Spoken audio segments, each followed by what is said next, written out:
నా ప్రియ సహోదరి సహోదరులారా, మీకందరికీ యేసుక్రీస్తు సర్వశక్తి నామములో శుభాభినందనాలు తెలియజేస్తున్నాను. ఈరోజు పునరుత్థాన దినము. మరి సంఘం యొక్క ఆరాధన కార్యక్రమానికి మిమ్మల్ని అందరినీ నేను ప్రేమతో ఆహ్వానిస్తున్నాను. నా ప్రియులారా, ఈరోజు ఒక అంశం ఏమంటే దేవుని సంఘము అన్న అంశాన్ని గురించి ఆత్మీయంగా మీకు శ్రేష్టమైనటువంటి ఒక సందేశాన్ని నేను అందించాలని నేను ఎంతో ఇష్టపడుతున్నాను. సో సంఘము అంటే కలయిక కదా.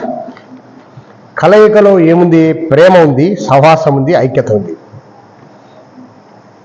కలయిక చూడండి, ఒక కలయికలో ప్రేమ, సహవాసం, ఐక్యత కదా. పాత నిబంధన గ్రంథం ఎత్తుకున్నామంటే సంఘము సమాజముని సూచిస్తుంది, సమాజ మందిరాన్ని చూపిస్తుంది. కొత్త నిబంధనలో తీసుకున్నామంటే ఎఫ్ఎస్సి 1:23 చూసామంటే ఆ సంఘము ఆయన శరీరం, క్రీస్తు శరీరాన్ని సంఘం కొత్త నిబంధనలో. కాబట్టి కొలస్సీ 1:10 కూడా సంఘమునకు శిరస్సు క్రీస్తు. సో ఆ సంఘానికి, ఆ శరీరానికి శిరస్సు అంటే జ్ఞానము క్రీస్తు. కాబట్టి అపోస్తుల కార్యం 20:28లో దేవుడు తన స్వరక్తం ఇచ్చి సంపాదించిన తన సంఘం. ఈ సంఘం కొత్త నిబంధనలో వచ్చిన సంఘం ఏమంటే యేసుక్రీస్తు, ప్రభు అయిన యేసుక్రీస్తు స్వరక్తం ఇచ్చినాడు. స్వరక్తము ద్వారా సంపాదించిందండి. ఇది చాలా శ్రేష్టమైనది. రక్తం ఇచ్చి సంపాదించాడు ప్రాణం ద్వారా. కాబట్టి ఈరోజు చూస్తున్నాం మన సంఘాలు ఎలా ఉన్నాయనేది. చాలా అలవోకగా ఉన్నాయి అది కదా. అపోస్తుల కార్యం 8:1 చూడండి, సంఘమునకు గొప్ప హింస కలిగెను. సంఘం అంటే విశ్వాసులకు, యేసుక్రీస్తు పరిశుద్ధ రక్తంతో కడగబడిన బిడ్డలు అందరూ కలయిక అనేది సంఘం. కాబట్టి నా ప్రియ సహోదరి సహోదరులారా, ఈ రోజుల్లో ఎక్కడ చూసా సంఘాలను చూస్తాం కదా. ఎక్కడ చూసా సంఘాలు దండిగా ఉన్నాయి. 4 గోడలు కట్టేసేయడము, దానికి ఒక పాస్టర్ గారు కూర్చుంటారు, అంతే. దాని కథ దాంది. ఆ పాస్టర్ ఇష్టం అది కదా. మత్తయి సువార్త 9:37 చూసాడు, కోత విస్తారమే కానీ పనివారు కొద్ది మంది ఉన్నారు. కోత దండిగా ఉంది ఈరోజు. అన్ని జనులకు సువార్త అందలేదు ఇంతవరకు సరిగా. యేసుక్రీస్తు పునరుత్థానం కూడా అన్ని జనులకు తెలుసు, కానీ మనుషుల యొక్క పునరుత్థానము, ఆ పునరుత్థానానికి ఉన్న కనెక్టివిటీ గురించి ఎవరికి తెలియదండి. ఇంకా కూడా ఎక్కడా జరగలేదు. ఈ సువార్త అందలేదు ఎవరికి కూడా, ఈ ప్రపంచానికి అందలేదు నాకు తెలియంగా. కాబట్టి పనివారిలో చాలా మంది కోకళ్ళలో, కానీ పని చేసేదే లేదు. లేకుండా పోయింది ఈరోజు. అలాంటి పరిస్థితి ఉంది. కాబట్టి ఈ సంఘం యొక్క కొన్ని కోణాలు మనము చూస్తాం. కొన్ని కోణాల్లో సంఘాన్ని చూస్తాం మనం. నంబర్ 1, సంఘం యొక్క మహిమ ఎవరంటే క్రీస్తు కదా. సంఘం యొక్క మహిమ ఎవరంటే క్రీస్తు. 1 పేతురు 2:9 చూడు, మీరు చీకటిలో నుండి ఆశ్చర్యకరమైన వెలుగులోనికి నడిపించబడ్డారు. మనం చీకటిలో ఉన్న అజ్ఞానంలో ఉన్నప్పుడు ఆశ్చర్యకరమైన వెలుగులోనికి మనము నడిపించబడ్డాం కదా. మత్తయి 5:16 చూసామంటే మనుష్యులు మీ సత్క్రియలు చూచి పరలోకమందున్న మీ తండ్రిని మహిమపరచాలి. కాబట్టి మన యొక్క సత్క్రియలు చూసి లోకములో మన మనుషులు దేవుణ్ణి మహిమపరచాల. యేసుక్రీస్తును, ప్రభు అయిన యేసుక్రీస్తును మహిమపరచాల. యేసుక్రీస్తును నమ్ముకున్న బిడ్డలు వీళ్ళు, దేవుని బిడ్డలు, అందుకే ఇంత చక్కగా ఉన్నారు అని మన సత్క్రియలు చూడాలా. వాళ్ళతో కలిసి మెలిసి జీవించే విధానము, వాళ్ళని స్నేహంతో మనము వాళ్ళకు సహాయం చేసే విధానము, ఇవన్నీ చూడాలా. సత్క్రియలు అంటే అవే. కాబట్టి ఈరోజు సువార్తలు చెప్పడం, తెలియని ప్లేసుల్లో పోయి సువార్తలు చెప్తున్నారు. దానివల్ల ఏమంటే దానివల్ల శత్రుత్వం వస్తున్నది. ఆ ఏరియాకి ఇంకా మనం పోలేము. స్నేహము చేయాలా. సంఘం అనేది సమాజంతో స్నేహం చేయాలా. అది సత్క్రియ. ఆ స్నేహములో మనము మరి క్రియలు చేయాలా. వాళ్ళ పండగలకి వెళ్ళి వాళ్ళని విష్ చేయడము, గ్రీట్ చేయడము, వాళ్ళ అవసరతల్లో నిన్న హాస్పిటల్స్కు ఏదైనా ఇబ్బందులు ఉంటే హాస్పిటల్ తీసుకెళ్లడము, ఇలాంటి మంచి మంచి కార్యక్రమాలు వాళ్ళకు చేయబట్టి వాళ్ళు మనల్ని ప్రేమిస్తారండి. ఈరోజు విస్తారమైన డబ్బులు సంఘాల్లో ఉన్నాయి కదా, చాలా డబ్బులు ఉన్నాయి.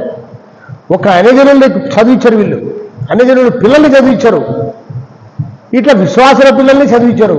ఆ డబ్బంతా ఎత్తుకొని లోపల పెట్టుకోవడము, కొట్లాడుకోవడం ఇదే అయిపోయింది. ఒక అన్యజనుల కుటుంబాన్ని ఆదరించి ఆ బిడ్డల్ని చదివిస్తే, పేద పిల్లల్ని, ఎంత గొప్ప క్రియ అండి, సత్క్రియ. మరి అలాంటి మనస్సు మనకు రావడం లేదు. కాబట్టి సంఘం యొక్క మహిమ ఎవరంటే క్రీస్తు. ఆ ప్రేమతత్వాన్ని మనము చూపించేది మహిమ అంటే, ఆ యొక్క మంచితనాన్ని మనం చూపించాలా. రెండోది మనం తీసుకున్నామంటే, సంఘం యొక్క అధికారం ముద్ర ఏమంటే క్రీస్తు. సంఘం యొక్క అధికార ముద్ర క్రీస్తు కదా. ఫిలిప్పీ 2వ అధ్యాయము 5-9 వరకు చదువుకోండి. విధేయత ద్వారా అధికారం.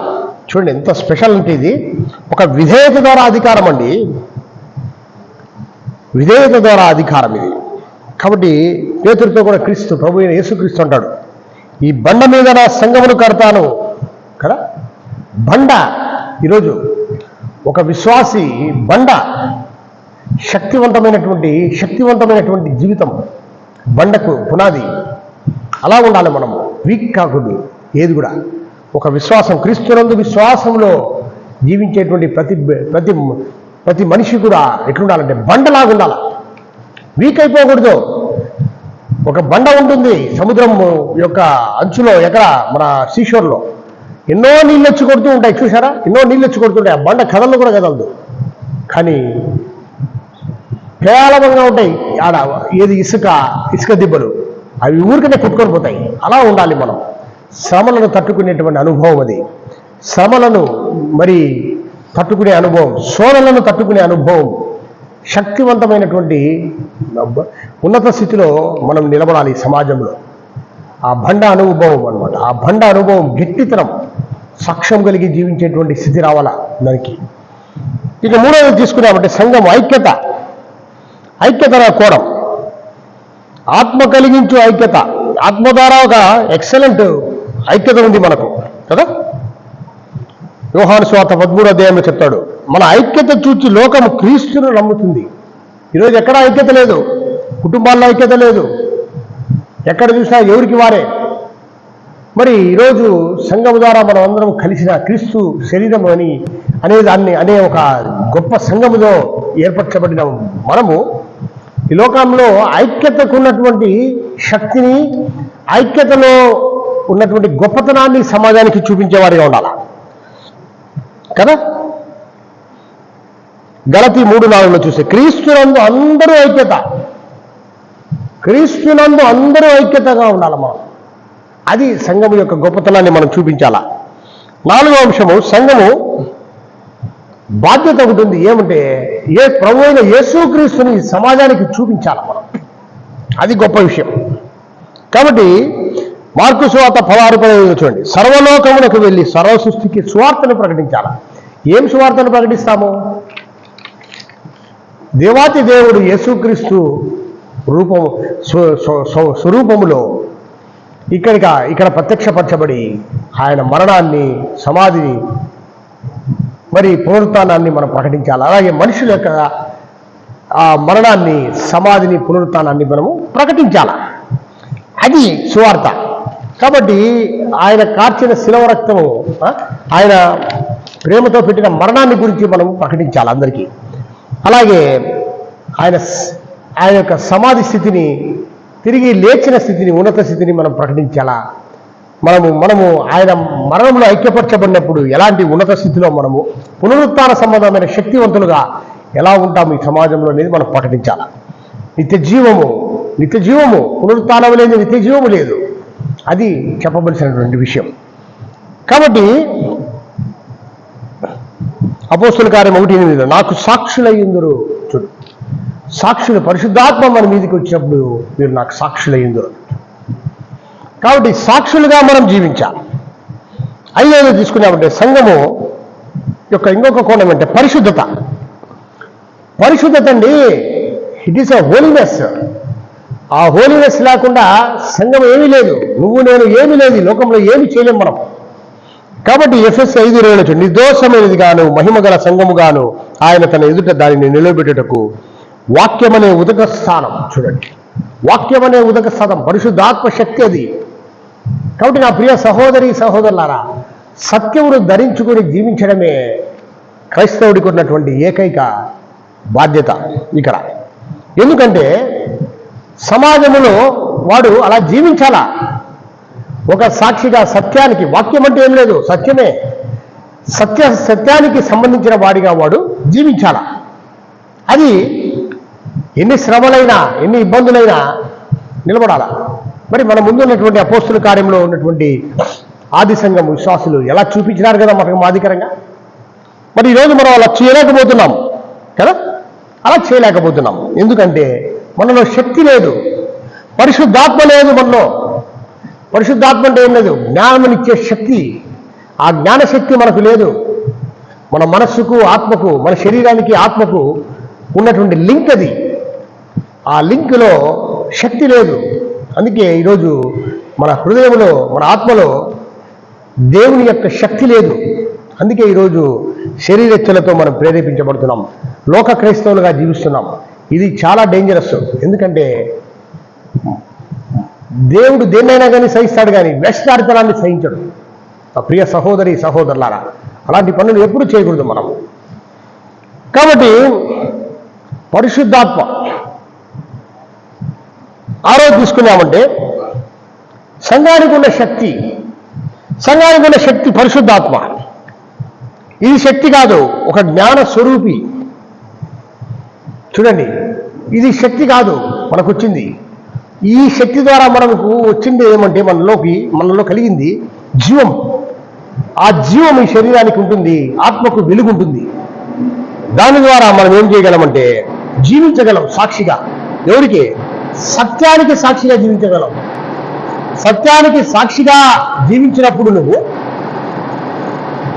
శత్రువు క్షమించే మంచితనం నీకు వస్తుంది, శత్రువును ప్రేమించే ఔన్నత్యం నీకు వస్తుంది. మరి నీతి నిజాయితీలు కలిగి జీవించేటువంటి దమ్ము వస్తుంది. కాబట్టి ఈరోజు సంఘములో చేర్చబడిన మనము ఆత్మఫల జీవితముగా జీవించాలి. శరీర కార్యాలతో మన జీవితాలను భ్రష్టు పట్టించుకోకూడదు.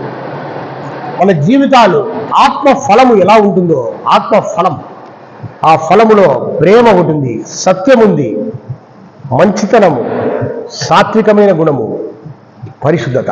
ఈ 5 ఆత్మఫలాలు తీసుకుంటాం. ఈ 5 ఆత్మఫలాలు కలిగిన జీవితాన్ని మనము ఈ సమాజంలో మనము చూపించాలా. కాబట్టి నా ప్రియ సహోదరి సహోదరులారా, ఈరోజు సంఘానికి ఉన్నటువంటి మనము మొత్తం 6 కోణాలను చూసాం మనం. ఒకటి ఏమంటే మహిమ, సంఘం యొక్క మహిమ క్రీస్తు. రెండోది సంఘం యొక్క అధికారం క్రీస్తు.